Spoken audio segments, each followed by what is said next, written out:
घर की एक चाबी घर के बाहर शू रैक में रखी हुई थी, लेकिन कभी किसी ने नहीं सोचा था कि ये जानकारी एक दिन इसी घर की बेटी की जान ले लेगी। 22 अप्रैल 2026 बुधवार सुबह का समय, साउथ दिल्ली अमर कॉलोनी, एक IRS ऑफिसर का घर में 3 लोग, हस्बैंड, वाइफ और एक 22 साल की बेटी। बेटी ने अभी इंजीनियरिंग करी थी, UPSC की तैयारी कर रही थी। सुबह 6:30 बजे हस्बैंड और वाइफ दोनों जिम के लिए निकलते हैं और लगभग 1.5 घंटे बाद जब वो वापस आते हैं तो उनकी वो बेटी उनको घर पे मरी हुई मिलती है। वो उसको लेके हॉस्पिटल की तरफ भागते हैं, लेकिन डॉक्टर्स उसको डेड डिक्लेयर करते हैं। उनको कुछ समझ नहीं आता, ना ही कोई दुश्मन, ना ही किसी तरीके का कोई जो उनको इस हद तक नुकसान पहुंचा सके। वो सोसाइटी और अपने घर के CCTV फुटेज को चेक करते हैं तो उनको एक आदमी दिखता है, येलो शर्ट और ब्लैक ट्राउजर में। वो उसको पहचानते थे।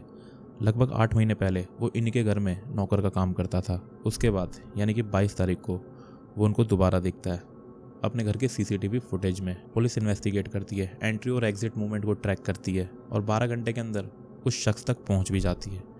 लेकिन जो कन्फेस करता है वो बहुत ही शॉकिंग था। इस शख्स का नाम था राहुल मीना, अलवर का रहने वाला। लेकिन आखिर ऐसा क्या हुआ जिस वजह से ये क्राइम हुआ? ये कहानी शुरू होती है राजस्थान के अलवर डिस्ट्रिक्ट के राजगढ़ से। एक छोटे से गाँव में राहुल मीना, एक किसान का बेटा, 10वीं में 73%, 12th में 90%। गाँव में अक्सर लोग कहते थे कि ये पढ़ाई में बहुत तेज है और अपनी लाइफ में कुछ अच्छा करेगा। स्कूल के बाद राहुल ने कोई कैरियर नहीं बनाया, कहीं फोकस नहीं किया। शुरुआत में शौकिया तौर पे वो ऑनलाइन गेम्स खेलने लग गया, पहले टाइम पास के लिए, फिर इंटरेस्टिंग, फिर जब वहां से पैसे आने लग गए। इनफैक्ट एक बार राहुल 5 लाख रुपए जीतता है ऑनलाइन बैटिंग से। वो दिन राहुल की जिंदगी का सबसे बुरा दिन था, क्योंकि उस दिन उसे लगा कि शायद यही सही रास्ता है। वो यहीं नहीं रुका, 3 पत्ती, ऑनलाइन बैटिंग, इन तरह के गेमों के अंदर पैसे लगाने लग गया। पैसे की कमी होने पर सामान बेच देना, लोगों से उधार लेना और उनका पैसा ना चुकाना, ये उसकी आदत बन जाती है। राहुल के घरवाले उसकी इस आदत से काफ़ी परेशान हो जाते हैं। उसके पिता, जो कि पहले दिल्ली में सर्वेंट का काम करते थे, एक एजेंसी के थ्रू अपने बेटे को दिल्ली के अमर कॉलोनी के अंदर एक घर में काम पर लगवाते हैं। ये घर था दिनेश का, जो कि IRS ऑफिसर है। छोटी सी फैमिली, हस्बैंड, वाइफ और एक बेटी। यहाँ पर राहुल को 20,000 की सैलरी दी जाती है, रहने के लिए कमरा, खाना पीना, सब कुछ। राहुल ने लगभग 8 महीने तक यहाँ पे काम किया और इस 8 महीने के अंदर राहुल के पास सारी जानकारी थी। घर के लोगों का रूटीन, कौन कब बाहर जाता है, कब आता है, जाने के बाद वो लोग चाबी कहाँ रखते हैं, सब कुछ। लेकिन शहर आने के बाद भी गैम्बलिंग बंद नहीं होती है। पैसे की जरूरत बराबर थी, तो राहुल मोहल्ले के लोगों से पैसे उधार लेने लग गया। किसी से 5 तो किसी से 15, अलग अलग लोगों से उधार लिए, कभी लौटाए नहीं। जब वो वापस लेने आते थे तो झगड़ा। मार्च 2026 में आसपास के लोगों ने दिनेश गुप्ता को बताया, जिसके घर पे राहुल काम करता था। उसके बाद उन्होंने राहुल को काम से निकाल दिया। राहुल वापस चला गया अलवर। जिस समय उन्होंने उसको काम से निकाला था उस वक्त भी उसके ऊपर 1.5 लाख का कर्जा था। अलवर जाने के बाद भी राहुल की बैटिंग की लत नहीं खत्म हुई।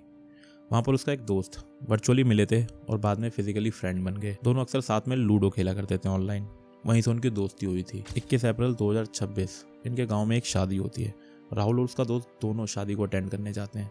उसके दोस्त की बाइक होती है, दोनों शादी को अटेंड करते हैं। रात होती है। राहुल बहाना लगाता है कि उसको घर जाना है, तो उसका दोस्त कहता है कि ये ले बाइक, तू इससे चला जा और ये बाइक मेरे घर पे रख दियो। अब वो उसकी मोटरसाइकिल को लेके उसके घर जाता है, जहाँ पर उसकी वाइफ, जो कि उस टाइम अकेली होती है। लगभग रात के 11 बज रहे होते हैं। वो दरवाजा खटखटाता है, दरवाजा खुलता है। वाइफ देखती है कि ये उसका हस्बैंड नहीं है, ये तो उसका फ्रेंड है। उसको घर में अकेला देख के राहुल उसके साथ जबरदस्ती करता है, उसको मोलेस्ट करता है और बाइक और उसका फ़ोन लेके निकल जाता है, जहाँ से वो सीधे दिल्ली मुंबई एक्सप्रेसवे पे पहुँचता है। बाइक वहीं छोड़ देता है और अगले दिन 22 अप्रैल बुधवार की सुबह वो दिल्ली पहुंचता है। अपने फ़ोन को बंद रखता है और जो फ़ोन वो अलवर से चुरा के लाया था उसको यूज़ करता है। सुबह 6:30 बजे वो CCTV फुटेज में दिखाई देता है अमर कॉलोनी के अंदर जाता हुआ। शुरुआत में वो कॉलोनी को ऑब्जर्व करता है, वेट करता है, क्योंकि उसको पता था कि 6:30 बजे हस्बैंड और वाइफ दोनों जिम के लिए निकलेंगे। इसी रूटीन को ये लोग पिछले 8 महीनों से फॉलो करते थे, जिसको राहुल ने भी ऑब्जर्व किया था। राहुल घर के बाहर पहुँचता है, शू रैक के नीचे से चाबी निकालता है और गेट खोल के अंदर चला जाता है और आसपास चीज़ें ढूंढने लग जाता है। उसको पैसे की तलाश थी। उसको पता था कि ये लोग कहाँ पैसे रखते हैं और चाबी कहाँ रहती है। जैसे ही वो अंदर जाता है तो उनकी 22 साल की लड़की, जो ऊपर के कमरे में पढ़ाई कर रही थी, वो नीचे आ जाती है। राहुल वहाँ घबरा जाता है और वो कहता है कि आंटी ने पैसे मंगाए। वो लड़की उसको जानती थी, वो पिछले 8 महीने से वहाँ काम करता था। दीदी दीदी बोलता था। उसको वहाँ से बाहर जाने के लिए कहती है, क्योंकि उसको पता था कि उसको काम से निकाल दिया गया है। इसी दौरान दोनों के बीच में हाथापाई होती है। राहुल पास में पड़ी कोई भारी सी चीज़ से उसके ऊपर हमला करता है, जिससे कि वो अनकॉन्शियस हो जाती है। फिर जैसा उसने अलवर में किया था, उसको मोलेस्ट करता है, ज़बरदस्ती करता है और बाद में वहीं पास में पड़े चार्जर की वायर से उसका गला दबा देता है। जिससे कि उसकी मौत हो जाती है। राहुल को अच्छे से पता था कि ये लोग पैसा कहाँ रखते हैं। उनके घर से लगभग 2.5 लाख की चोरी करता है। हाथापाई के दौरान उसके पैंट पे कुछ खून के बूंदे छींटे आ जाती है, जिस वजह से वो अपनी पैंट चेंज करता है, अपने जूते चेंज करता है, जिस वजह से जाने वाली फुटेज में उसकी ट्राउजर चेंज होती है। घर वाले लगभग 8 बजे वापस आते हैं। वो देखते हैं कि उनकी बेटी बेहोशी की हालत में पड़ी है।